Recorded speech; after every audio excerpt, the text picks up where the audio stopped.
কিন্তু পরবর্তীতে BD top one তারা উল্টো ইমোট প্রদর্শন করেনি, তারা নিজেদের স্পোর্টসম্যানশিপটা বজায় রেখেছে সেইখানে। মনে হবে বা তার আগে Alif gaming he will be knocked down and what the hell are you?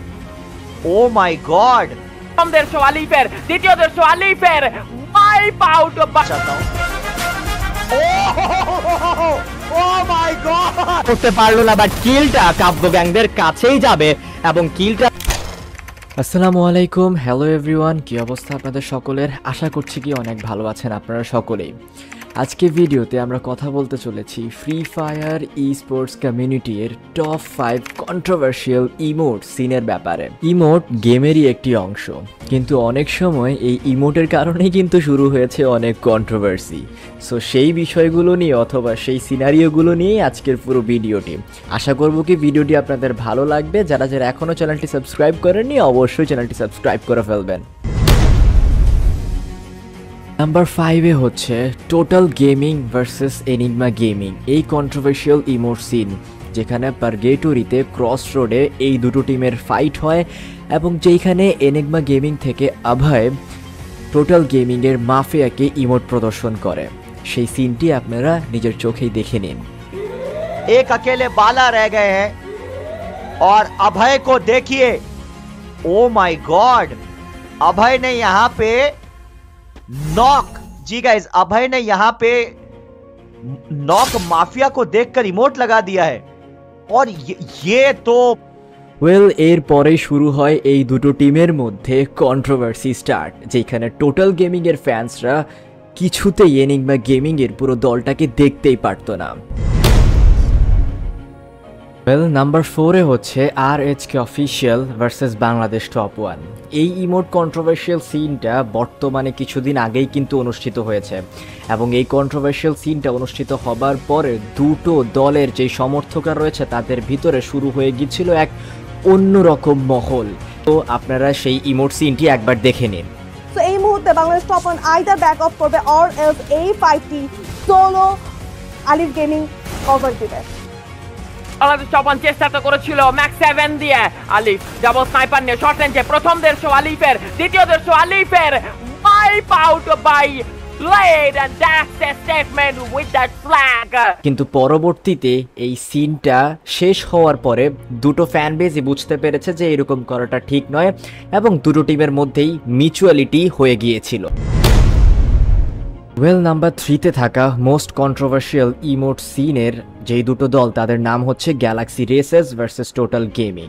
Galaxy রেসার্সের মারি এক্স টিজি বালাকে নক করেছিল এবং সেই মুহূর্তে ইনস্ট্যান্টলি সেই ইমোট প্রদর্শন করে, কিন্তু পরবর্তীতে টোটাল গেমিংয়ের প্লেয়ার টিজি ডিলিটের তরফ থেকে 1v3 একটা রিভেঞ্জ দেখা যায়।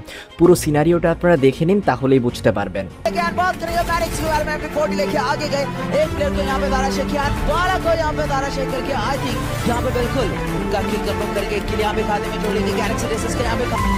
अमन यहाँ पर हो जाएगा, साथ-साथ रश यहाँ पे मिल जाएगा, सामने वाले डिलीट यहाँ पर क्या पर शॉट भाई डिलीट के बहुत ही शानदार गेम प्ले किया गया। एंड मैरी एक्स यहाँ पर क्या कमांड को संभाल पाएंगे, MP40 के पास देने लिए क्या उठाया कर पाएंगे, क्या रिवाइव मिल पाएंगे इसके साथ-साथ फिनिश शाम करेंगे डिलीट यहाँ पर बहुत डिलीट का किया गया। कंट्रोल गेमिंग का कमेंट सेक्शन लगा दीजिएगा डिलीट। নাম্বার 2-তে আমরা যেটি নিয়ে কথা বলবো সেটি হচ্ছে Enigma Gaming versus Total gaming.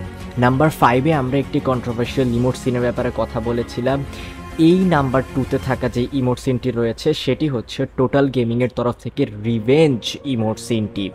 So আশা করব এটি আপনাদের ভালো লাগবে। সো আপনারা আগে পুরোপুরি যেই সিনটি রয়েছে সেটি দেখে নিন। और बाला आमने सामने, गुस्से में बाला,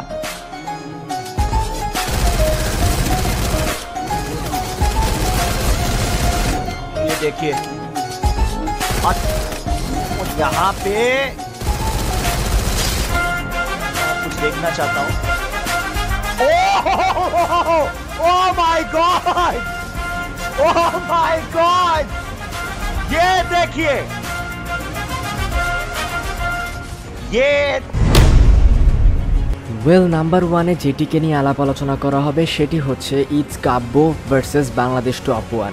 ইনভিটেশনাল ট্রাই সিরিজের শেষ ম্যাচেই এই কন্ট্রোভার্সিয়াল ইমোট সিনটি তৈরি হয়েছিল, যেখানে শেষের ম্যাচের একদম পুরো শেষ মুহূর্তে যখন শেষ দুটো টিম বেঁচে ছিল তখনই ইটস কাব্যের একটি প্লেয়ার গিয়ে বিডি টপ 1 তাকে ডাউন করে এবং ইমোট প্রদর্শন করে।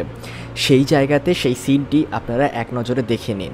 যে অ্যালাইভ একটা পারফেক্ট পজিশন ধরে বসে রয়েছে, প্লেসমেন্ট পয়েন্টগুলো সিকিউর করেছে, অসাধারণ। মাহিন পিছনের দিকে তাকান একটু, ওপর গো, what are you doing my brother. একটি হলো নক বের করতে হবে এখান থেকে, দেখা যাচ্ছে পারে কিনা। রাত ভাই চাইলে সেখানে একটি দুটি নক বের করে একটি দুটি কিলো কিন্তু সিকিউর করতে পারে। এখন কথা হচ্ছে যে রাত ভাই এখানে ফাইট এঙ্গেজ করবে নাকি সার্কেলে গিয়ে ফিনিশ হয়ে যাবে, দেখা যাক। গ্র্যাপলিং এর ব্যবহার এখানে করা হয়েছে এবং গ্র্যাপলিং দিয়ে পিছনে যাওয়া হচ্ছে, অবশ্য ওয়াল ব্যবহার করে ফেলেছে। নক বের করা পসিবল নাকি?